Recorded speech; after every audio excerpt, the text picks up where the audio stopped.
नकार रहे हैं। कांग्रेस नकारने के पीछे कई चीजें हैं। एक तो मुस्लिम तुष्टीकरण है, दूसरा ये है कि जो पुराने समयों में घोटाले रहे हैं, कितने सही रहे क्या रहे नहीं जानते हैं, पर कई बार कहते हैं माननीय सुप्रीम कोर्ट क्लीन चिट दे चुकी है। वो ये कह रहे हैं कि रोजगार, सरकारी नौकरी मतलब नहीं है रोजगार का, मतलब है प्राइवेटाइजेशन जब होगा तब रोजगार मिलेगा।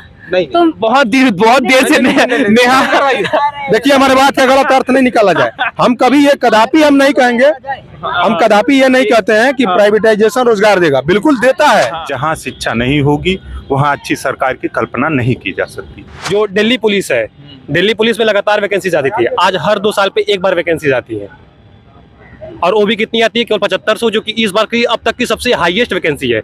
यूपी में केवल 2 सीटें भरी गई थी यूपी असिस्टेंट ऑपरेटर की। आजादी के बाद इस बार केवल दूसरी बार वैकेंसी आई है। इसके पहले तो इस जमघट के आगे हम अभी हमारे साथ इलाहाबाद से बेसिकली शिवम जी जुड़े हैं। इलाहाबाद है से ये रहने वाले हैं और आज यहाँ जामिया में ये पढ़ाई करते हैं और इलाहाबाद की राजनीति, उत्तर प्रदेश की राजनीति को लेकर कुछ बातचीत करेंगे। शिवम जी, तो पहला सवाल तो ये है कि यूपी में काबा यूपी में बाबा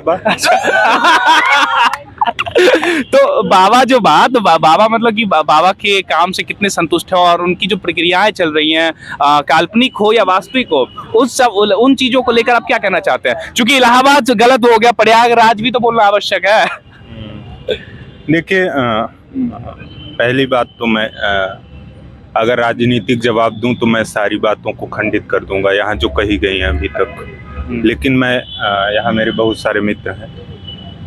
कोई भी सरकार हो, किसी भी देश में हो, जब वह बनती है तो उसके सभी पार्टियों के कुछ विशेष लक्ष्य होते हैं और उन लक्ष्यों को सबसे पहले वो जनता से परिचित करवाती है।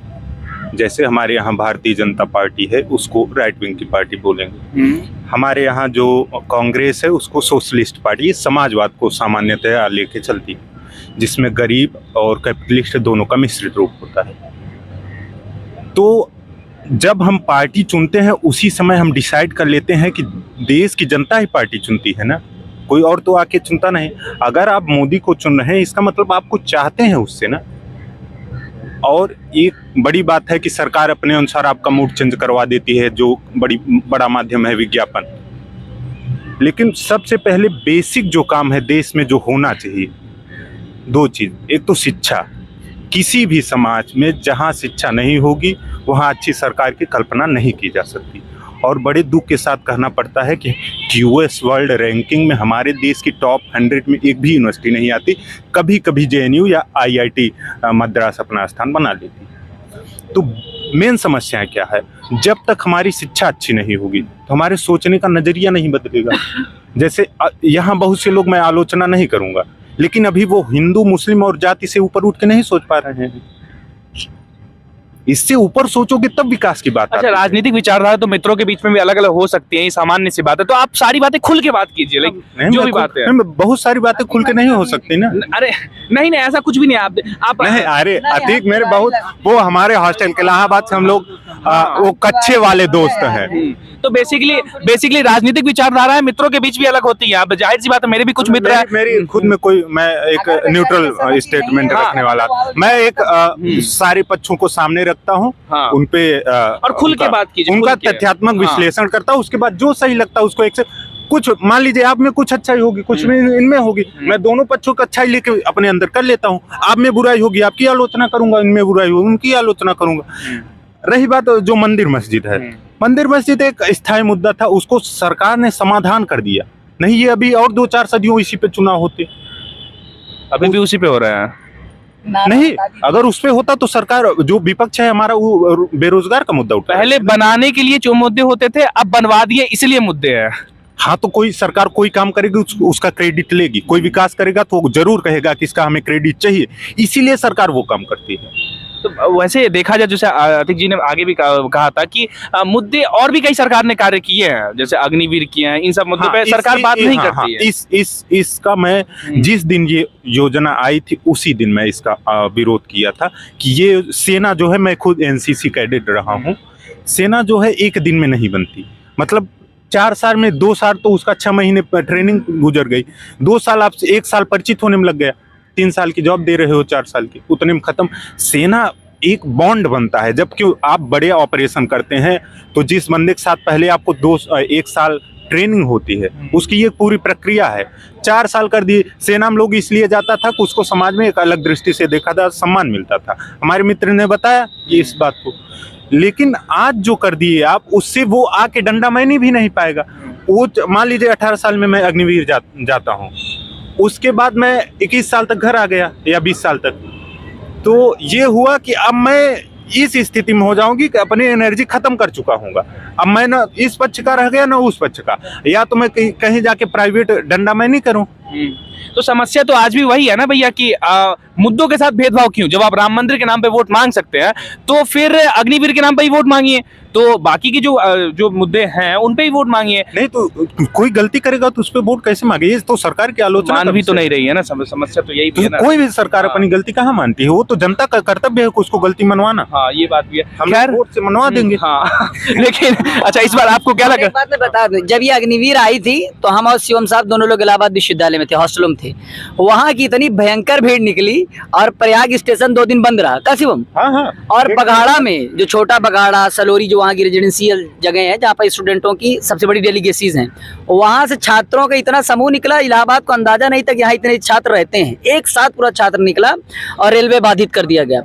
मतलब जिस स्तर का विरोध होना चाहिए उससे भयंकर स्तर का विरोध हुआ, लेकिन फिर भी उस पर बस ये हुआ कि छात्रों के ऊपर मुकदमे हुए, ठीक ठाक मुकदमा हुआ था उस वक्त। हर हॉस्टलों से लड़के उठे और कुछ लोग नैनी गए, अपना आरामगाह में गए, कुछ दिन आराम किए, लेकिन असल में हुआ कुछ नहीं। इलाहाबाद विश्वविद्यालय के लड़कों के लिए नैनी आरामगाह है। जो छात्र राजनीति में है वो कहते हैं थोड़ा आरामगाह में जाएं, कुछ दिन आराम करके फिर आ जाएंगे। हाँ तो बेसिकली इतना ही बात है कि आंदोलन होते रहते हैं, सरकार उस पर क्या अभिप्राय करती है आगे देखने वाली बात होगी। अब हम आगे बढ़ते हैं और हम जानते हैं अब इनसे कि उत्तर प्रदेश की राजनीति में और क्या क्या इनके नजरिए से खास और देश की राजनीति के बारे में। तो क्या लगता है आपको इस बार जो इन बात हुई, शिवम भाई ने बोला, आतिक भाई ने बोला, महेंद्र भाई ने बोला, इन सब के मुद्दों में और नीतीश भाई के मुद्दों में आपको क्या कुछ सिमिलरिटी लगी या फिर आपको कुछ ऐसी चीजें लगी जिसका आप मतलब जिस चीज का आपका वो काट सकते हैं उन बातों को? नहीं, जो बात सभी लोग कह रहे थे, जो अहम मुद्दे, चूंकि सब विद्यार्थी हैं तो समझ रहे हैं कि मुद्दे क्या है। शिक्षा, स्वास्थ्य, सुरक्षा, महंगाई, बेरोजगारी, ये सब मुद्दे हैं, पर इस पर राजनीति होती नहीं है। मसला आप देख लीजिए कि अगर 17 के चुनाव में कथित तौर पर अखिलेश यादव अगर कहते हैं कि हम विकास के नाम पे वोट मांगे हैं, तो कितना सीटें मिलती हैं और उसके बाद कितनी सीटें आ रही हैं, तो वोट मिल नहीं रहा है उस पर। अब उस क्या है, तो अब प्लेइंग लेवल फील्ड जो है ये बीजेपी तय करती है, ये धर्म की राजनीति पे चल रहा है। पूरी स्थिति देखिए, राम मंदिर का मुद्दा जो है ये पूरी तरह से भुनाया जा रहा है। एक पार्टी है जो कहती है कि राम में कई लोग की आस्था नहीं है, इस वजह से इनको वोट देना गलत है। कई लोग कहते हैं कि राम मंदिर हम बनवाए हैं इसलिए हमको वोट दो। कई लोग कहते हैं कि कांग्रेस आई तो राम मंदिर में ताला जड़ जाएगा। तो मुद्दे यही है, और जबकि ये मुद्दे होने ही नहीं चाहिए।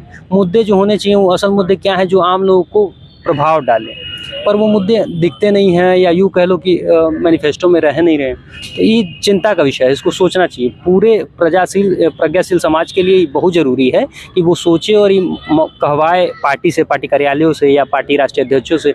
आज बताइए, जेपी नड्डा है कह रहे हैं कि प्रधानमंत्री सुरों के देवता हैं। ये क्या क्यों मतलब है इस बात का?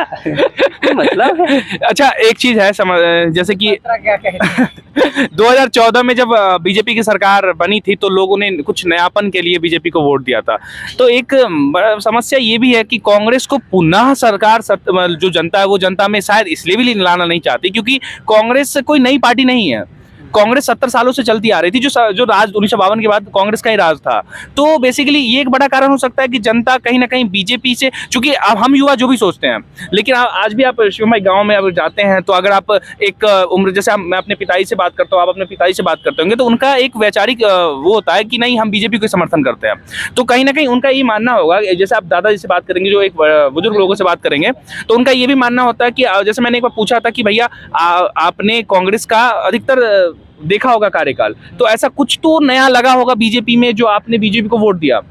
तो उनका मानना, चूंकि वो विकास से पूर्ण रूप से पता नहीं किस आधार पे वोट करते हैं, लेकिन वो कांग्रेस से उत्तम समझते हैं महेंद्र भाई बीजेपी को, इसलिए वोट करते हैं। तो इस पे क्या कहना है आपका? नहीं, यकीनन अगर उत्तम है तभी तो जनता चुन रही है। प्रधानमंत्री एक के नेता है नहीं, 140 करोड़ के नेता है, उसमें 10 करोड़ लोग माने न माने उसका तो कोई मतलब है नहीं। 130 करोड़ तो अमूमन मान रहे हैं, तभी बहुमत से आ रही सरकार। बात समझनी पड़ेगी कि कांग्रेस को क्यों नकार रहे हैं। कांग्रेस नकारने के पीछे कई चीजें हैं। एक तो मुस्लिम तुष्टीकरण है, दूसरा ये है कि जो पुराने समयों में घोटाले रहे हैं, कितने सही रहे क्या रहे नहीं जानते हैं, पर कई बार कहते हैं माननीय सुप्रीम कोर्ट क्लीन चिट दे चुकी है, तो उसको भुनाने का एक काम हो रहा है। कहा गया जैसे अभी आप जिस यूनिवर्सिटी में बैठे हैं 2011 तक इसमें SC ST OBC आ सकते थे और इसमें मुसलमानों का 50% आरक्षण है, तो ये तो गलत है। आप सेंट्रल यूनिवर्सिटी बना रहे हो और ये कह रहे हो कि जिस सेंट्रल यूनिवर्सिटी में सारा पैसा केंद्र का या जो बजट में जितने लोगों का आम जेब से पैसा जा रहा है, आप इसको एक मुस्लिम माइनॉरिटी बना दे रहे हो, तो ये तो गलत है ना भाई। आप एक प्रतिभा लाओ, जैसे CUT तमाम जगहों पे देखिए, आप कॉलेज ठीक है कि प्रतिनिधित्व तो देना अच्छी बात है, पर एक प्रतिभा हो वो होनी चाहिए मेरा लगता है, और बाकी आरक्षण जरूरी है तो देना ही चाहिए। पर अच्छा, जामिया में जैसे कि मुसलमानों के लिए 50% आरक्षण है आतिक भाई, तो एक बार मैं और महेंद्र भाई बात कर रहे थे शिक्षा के क्षेत्र को लेकर, तो कहीं ना कहीं उसमें जो मुसलमान जो उनमें शिक्षा को लेकर थोड़ी सी मतलब कि जो होते हैं ना कि खुलेपन विचार के, और थोड़े से उनको नजरअंदाज करते हैं, कहीं ना कहीं कमी है उस शिक्षा को लेकर। उदाहरण के तौर पर एक बड़े अच्छी चीज बताई थी महेंद्र भाई ने मुझे बातचीत के दौरान कि आप किसी भी विश्वविद्यालय में जाएंगे तो आप वहाँ देखेंगे कि बाहर में किताबों की दुकान होती है, लेकिन जामिया के पूरे कैंपस के बाहर आप देखें कहीं किताब की दुकान नहीं है। तो आपको ये नहीं लगता कि एक बड़ा कारण है कि शिक्षा का अभाव थोड़ा देखने को मिलता है? इस बारे में ज्यादा बेहतर हाँ, बताएंगे। उसीलिए मैं उनसे पूछ रहा हूँ। मैं इस बात पे बस इतना ही कहूँगा कि हमें उम्मीद रखनी चाहिए, और हम आशावादी विचार को मानने वाले व्यक्ति हैं। कुछ कमियां हो सकती हैं, जहाँ तक किताब के सवाल की बात है तो 4 नंबर गेट पे किताबें मिलती हैं, हाँ जितनी रहनी चाहिए उतनी नहीं है। ये सेंट्रल यूनिवर्सिटी के कंपैरिजन में कैंटीनें ज्यादा है यहाँ पे, ये हुआ कि हर जगह बिरयानी आपको मिल जाएगी, चाय पान मिल जाएगा, वो बननी चाहिए। किताबें सिर्फ बाहर दुकान होने में से नहीं होता। यहाँ जो सेंट्रल लाइब्रेरी है उसमें 3,50,000 से ज़्यादा किताबें हैं। जहाँ आप जाएंगे तो हमेशा आपको 1 से 1,500 बच्चे पढ़ते मिलेंगे, इस टाइम भी जाएंगे। तो किसी यूनिवर्सिटी के बाहर कितनी दुकानें हैं ये तय नहीं करती, क्योंकि QS वर्ल्ड रैंकिंग आ रही है, NIRF रैंकिंग आ रही है, जिसमें जामिया दूसरा स्थान बना रही। इसका इतना सीधा मतलब वो बच्चे पढ़ रहे हैं। अब हम 10 तो दुकान लगा दे या न लगाए, उससे क्या फर्क नहीं, पड़ता मैं है? माहौल की बात कर रहा था कि माहौल जैसे कि आप बाहर देखते हैं तो कुछ ऐसी चीजें होती हैं जो कि आपको पता चलती है कि हाँ ये एक सेंट्रल यूनिवर्सिटी है, तो उसको लेकर आप जैसे JNU के बाहर जाएंगे, आप BHU के बाहर जाएंगे, तो आपको ऐसी चीजें दर्शाती हैं, ऐसी चीजें कि हाँ भाई ये यूनिवर्सिटी यहाँ पे जरूरी है। हाँ। अब आप देखिए नए संस्करण आ रहे हैं, तो अब जो लाइब्रेरी में पढ़ा है, ऐसा तो है नहीं कि लाइब्रेरी में हर साल बजट सैंक्शन हो रहा है। उनकी डिजिटलाइजेशन हुआ है, उसमें सबके पास लैपटॉप है, दुनिया भर की आपको आर्काइव है, किताब और अमूमन छात्र, अभी आप लाइब्रेरी में जाइए, मतलब कि 100 में 90 छात्र ऐसे होंगे जिनके सामने एक लैपटॉप रखा होता है। ये और डिजिटल factual किताबें बात हो गई हैं। किताबों की दुकानें लगनी चाहिए, इस बात का हम पूर्णतः समर्थन करते हैं, और ज्यादा लगनी चाहिए, क्योंकि इससे एक माहौल क्रिएट होता है, एक ऑरा बनता है। हालांकि ये सर एक रंग रोगन का बात होता है, थोड़ा सजा बजा लिया जाए जैसे फ्रेम क्रिएट करने के लिए। और बाकी पढ़ने वाले व्यक्ति बहुत सस्ती किताब लेते हैं छात्र। JNU के बाहर JNU के लड़के ज्यादा किताब नहीं लेते हैं। वो ज्यादा जाते हैं वहाँ, वो मंडी कौन सी है किताब वाली, दरियागंज जाते हैं, वहाँ 100 रुपये किताब मिल जाती है। तो यहाँ के भी लड़के जाते हैं अक्सर संडे को सुबह। हम लोग भी गए थे, हम विशाल महेंद्र कई बार गए, जाते हैं ढेर सारी किताब लेके आ एक जाते हैं। सिंपल सी बात, RCA से हर बार 40 से ऊपर बच्चे सिविल सर्वेंट बन रहे हैं। वहाँ जाइए क्या है, कुछ लाइब्रेरी ने उनको खुद की लाइब्रेरी है, अपना पढ़ रहे हैं। अब वहाँ 4 ठो हम दुकान खिलवा दे तो क्या 100 सिलेक्शन हो जाएगा? नहीं होगा। सही बात है। चलिए हम आगे अभी बढ़ते हैं, थोड़ा सा मैं ही थोड़ा सा आ जाता हूँ आगे। अब हमारे साथ इधर बैठ के बातचीत करेंगे कि अरे आप कहाँ भाग रहे हैं सर? कहाँ से आते हैं? हाँ, तो अब हमारे साथ हम गुप्ता जी से बात करेंगे। कन्नौज से हैं। अच्छा, ये कन्नौज से, कन्नौज। तो क्या लग रहा है इस बार कन्नौज की राजनीति क्या कर रही है गुप्ता जी? कन्नौज की राजनीति का भी कुछ कहा नहीं जा सकता, 50-50 का मुकाबला लग रहा है। पत्रकारिता के छात्र हैं आप, हाँ, तो खुल के बताइए, ऐसे शांत क्यों, ऐसे थोड़ा सा मतलब जी। कन्नौज की राजनीति का मुकाबला तो अभी बता नहीं सकते, 50-50 का लग रहा है, क्योंकि वहाँ पर अखिलेश यादव जी ने पहले जब उनकी सरकार थी बहुत से काम किए हैं, और जो अभी वर्तमान में जो सांसद हैं सुब्रत पाठक जी, उन्हें शायद मोदी जी के नाम पर वोट मिल रहा है। अब ये तो मैं कह नहीं सकता कि कौन जीत रहा है कौन, ये तो 4 जून को ही पता लग पाएगा। आपका अवलोकन क्या कहता है भाई साहब? आप पत्रकार है यार, थोड़ा सा मतलब बताइए, बारे खुल के बताइए। मेरा अवलोकन तो बता, मैं बिल्कुल डेफिनेटली नहीं कह सकता कि कौन जीत रहा है। हाँ, ये कह सकता हूँ कि अखिलेश यादव जी के जीतने के चांस हैं कुछ। अच्छा, अखिलेश यादव जी के जीतने के चांस है, काम के आधार पे? काम के आधार। अच्छा, वो 80-20 का फासला वहाँ पे कुछ काम करेगा? नहीं। अच्छा, आइए भाई प्रवास जी, आप इधर आइए यार, बैठिए, बहुत देर से आप अरे आइए। तो अब हमारे साथ बिहार के एक और लाल जुड़े हैं। अरे लाल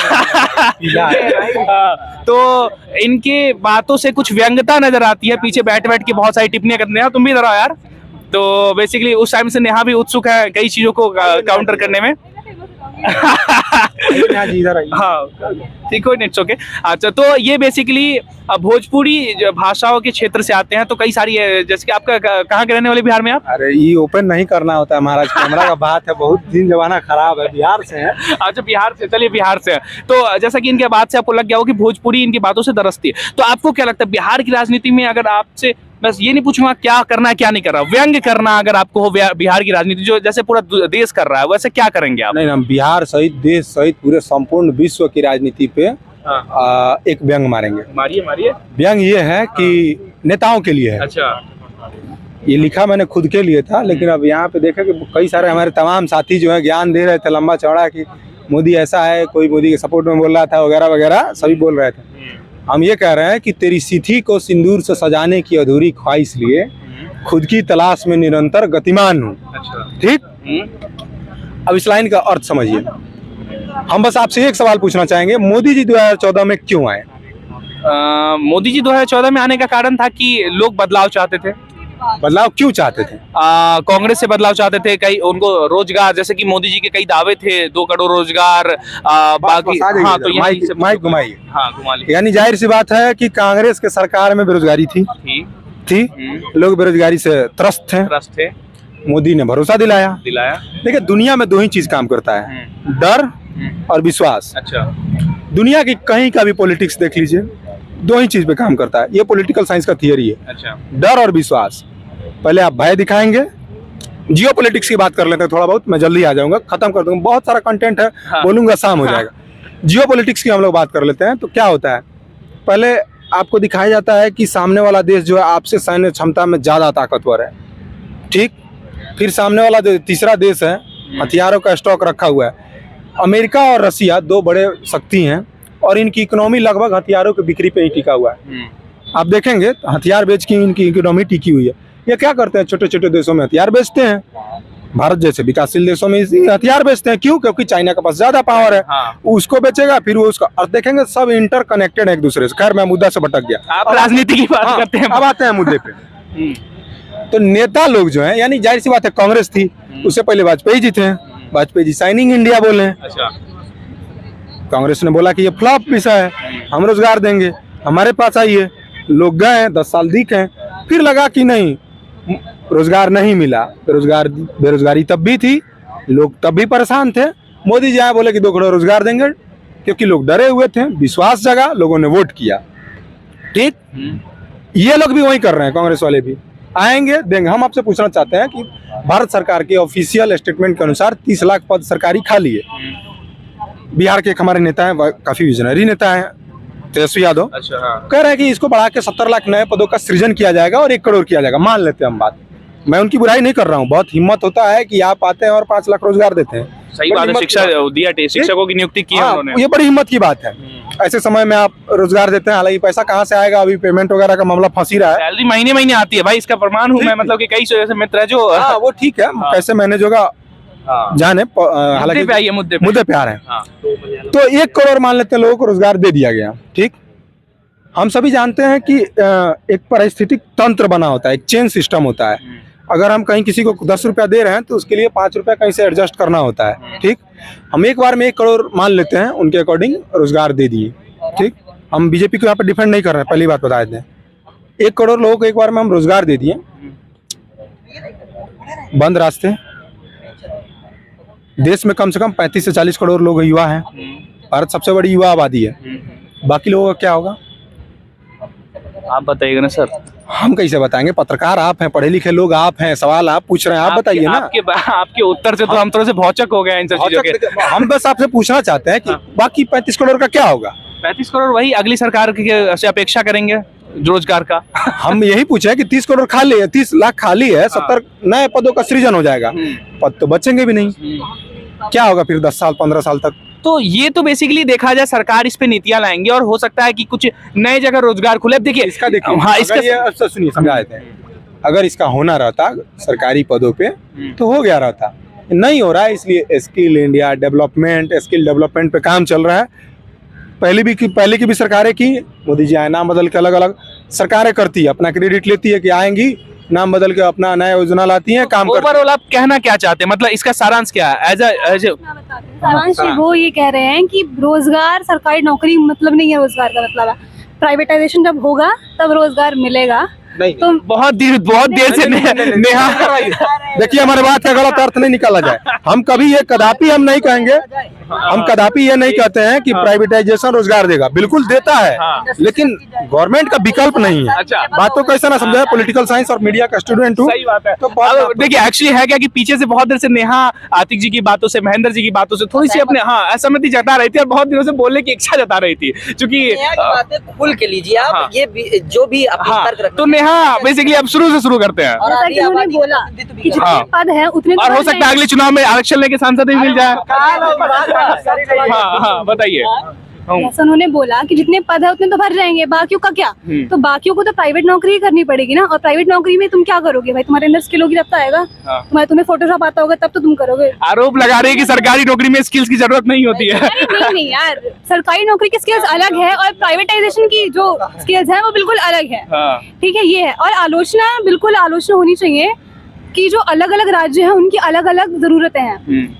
हरियाणा, चलो माना कि तुमने केंद्र में बहुत अच्छा काम किया है, तुमने हरियाणा की सड़कें नहीं बनाई, तुमने बिहार को कुछ भी नहीं दिया, तुमने मणिपुर पे ध्यान नहीं दिया, तुमने लद्दाख पे ध्यान नहीं दिया। ये कुछ रियल मुद्दे हैं जो मुझे लगता है बड़े मुद्दे। हाँ इसे प्रधानमंत्री को खुलो के मुखर को बोलना बिल्कुल चाहिए। पूरे मीडिया को इस पे ध्यान देना चाहिए था, प्रधानमंत्री को बोलना चाहिए था, वो लोग नहीं बोले। तो ये कुछ भी बहुत बड़े मुद्दे हैं जिन पे विपक्ष को भी बहुत अच्छे से घेरना चाहिए था, जो कि वो नहीं घेर पाया। क्योंकि लद्दाख का जो प्रोटेस्ट चल रहा था, विपक्ष भी कुछ नहीं कर रहा था इसमें। वो कहाँ था, उसका क्या रोल था? कुछ नहीं। और रही बात कि मोदी जी ने किया क्या है, मोदी जी ने 2014 में भारत पूरे विश्व की 10वीं सबसे बड़ी अर्थव्यवस्था था, आज 5वीं है और लगातार बढ़ रहा है। और भारत की जीडीपी बढ़ रही है, भारत का पर कैपिटा इनकम डबल हो गया है अब। ठीक है, भारत आज पूरे विश्व में दूसरे नंबर पे सबसे बड़ा रोड नेटवर्क है, चाइना को पछाड़ के, हाँ, चीन को पछाड़ के। और आज पूरे वैश्विक स्तर पे भारत की जो इमेज है वो सुधारी गई है। पहले जब कश्मीर का मुद्दा आता था तो यूएन में पूरा विश्व पाकिस्तान के साथ रहता था और हमारे साथ सिर्फ रशिया या फिर एक आध दो देश। और आज ये समय है जब पूरा विश्व हमारे साथ रहता है और केवल चाइना पाकिस्तान के साथ रहता है। अच्छा। तो ये कुछ उपलब्धियां भी हैं। अच्छा, एक सेकंड फिर से आता हूँ। अब देखिए, हम चीन पाकिस्तान पे तो नहीं जाना चाहेंगे, भारत की बात करेंगे, इसलिए कि भारत की बात करना जरूरी है। चाइना और हम लगभग कंटेम्प्रेरी टाइम में आज़ाद हुए थे दोनों। हमें याद है कि हम कहीं आर्टिकल पढ़ रहे थे, हो सकता है मैं गलत हूँ, राजीव गांधी 1988 के आसपास गए थे चाइना, तो कहा जाता है कि 1 करोड़ का एड दिए थे, फाइनेंशियली एड मतलब मदद पहुंचाए थे चाइना को। चाइना उसके आसपास 1 चाइल्ड पॉलिसी लाता है, लेबर लॉ लाता है, यानी कहने का मतलब इंफ्रास्ट्रक्चर पे काम करता है। आज हम भले उसको दूसरा सबसे बड़ा नेटवर्क बने हैं रोड के मामले में, इंफ्रास्ट्रक्चर के मामले में, मतलब बेहतर रोड बनाए, तो किया क्या उसने कि लेबर पॉलिसी लेके आया कि 12 घंटे तक लोगों को काम करना है, मतलब सस्ते लेबर प्रोड्यूस करना शुरू किया चाइना ने। हमें उस चीज को कॉपी करने में 30 से 35 साल लग गए। अभी शॉर्ट में बताइए। एकदम शॉर्ट में, मैं जानता हूँ कि मैं बोलूंगा शाम हो जाएगा, मुद्दे खत्म नहीं होते। और कभी कदापि मुझे भाजपा का, हमारी कैमरा पर्सन हाँ, थोड़ी सी मतलब मैं देख रहा हूँ, और मैं कदापि मुझे भाजपा का प्रवक्ता ना समझे, क्योंकि अगर क्योंकि यहाँ पे मैं इसलिए बोल रहा हूँ दो लोगों बातचीत, क्योंकि एक नीतीश कुमार थे, एक राजनाथ, ये अच्छा बोले। बोलो नीतीश कुमार पे, नीतीश कुमार पे बोल दीजिए कुछ, क्योंकि बड़े विषय। पहले सुन लीजिए। हाँ। अब ऐसे लोगों के बात पे अगर बात लेने लगे तो फिर पॉलिटिकल साइंस अरे भाई मेरे व्यक्तित्व पे सवाल खड़े कर रहा है। अब राजनीति में आरोप प्रत्यारोप लेते रहता है और कई बात है। ये नीतीश कुमार पे बोलो। और देखिए, कई बार होता है कि छोटे छोटे नेताओं को इग्नोर किया जाता है, जिसे राजनीति में लोग इग्नोर करता है, तो ध्यान नहीं देना है, काम अपना करते करा। तो अभी क्या हुआ कि भारत भी लेबर पॉलिसी लेके आई, बड़े पैमाने पे विरोध हुआ। लेबर पॉलिसी में क्या था कि 2 दिन छुट्टी रहेगा और वर्क आवर को थोड़ा सा बढ़ा दिया गया, 8 घंटा से 10 घंटा के आसपास करने के लिए, और कोई सारे प्रावधान थे। कई सारी पॉलिटिकल पार्टियों ने इसका विरोध किया। चाइना ने क्या बोला था कि 1 पीढ़ी अपना दे दो, आने वाली कई जनरेशन राज करेगी। कर रहा है, सस्ता लेबर लेके आया, बढ़िया रोड बनाया, इंडस्ट्री लगा, आज सबसे बड़ा सप्लायर है, उसका सबसे बड़ा सप्लाई चेन नेटवर्क है। इंडिया भी सबसे बड़ा अपना रोड का नेटवर्क बना लिया, इंफ्रास्ट्रक्चर का नेटवर्क बना लिया। सस्ता लेबर भी मिल ही जाएगा धीरे धीरे। हालांकि ज्यादा है, हम लोग करेंगे क्या, ये भी तंजी है। हाँ, पैसा नहीं मिलेगा तो 200 रुपए में भी काम तो करेंगे, करते ही हैं। होगा ही, हाँ। कर ही रहे हैं। तो बेसिकली नेहा की बात से और प्रभास जी की बात से एक मतलब कि मैंने एक तर्क निकाला है, जो कि महेंद्र भाई गांव में आप देखते होंगे कि जब बड़े बुजुर्ग घर बनवाते हैं तो कहते हैं कि अच्छा एक काम करो, तात्काल ना बाहर से पुट्टी और पेंटिंग करवा दो, अंदर से तनी देर ईंटा ही रहने दो। क्या इससे होगा क्या कि लोग ना देखेंगे तो घर सुंदर लगेगा। अब क्या फर्क पड़ता है कि हम अंदर में पलंग पे सो रहे हैं या फिर चटाई पे सो रहे हैं। आइए पत्रकार महोदय, हाँ। कैसे घर के अंदर जो है जो आप बोले हैं ये बात, हम लोग पे तंज मारे हैं, तो थोड़ा सा आप हम जवाब दीजिए। हाँ। घर कैसे मजबूत हो, आप उपाय बताइए, क्योंकि आप पत्रकार हैं। हाँ। आपने तो समस्याएं गिनवा दी, समाधान बता दीजिए। समाधान कैसे नहीं होगा? आप जैसे कि बताइए। हाँ, वही आप बोलने दीजिएगा तब तो बताऊंगा। ऐसे युवाओं को लेकर जो चीजें चल रही हैं, महंगाई को लेकर जो चीजें चल रही हैं, अभी देखा जाए तो आपने जैसे कि आपने बोला, शुरुआत में ही बोला कि हाँ अब आप चीजों को गिनाइए और बताइए समाधान क्या है। समाधान अगर एज ए युवा मैं देखता हूँ तो सबसे बड़ी चीज है शिक्षा।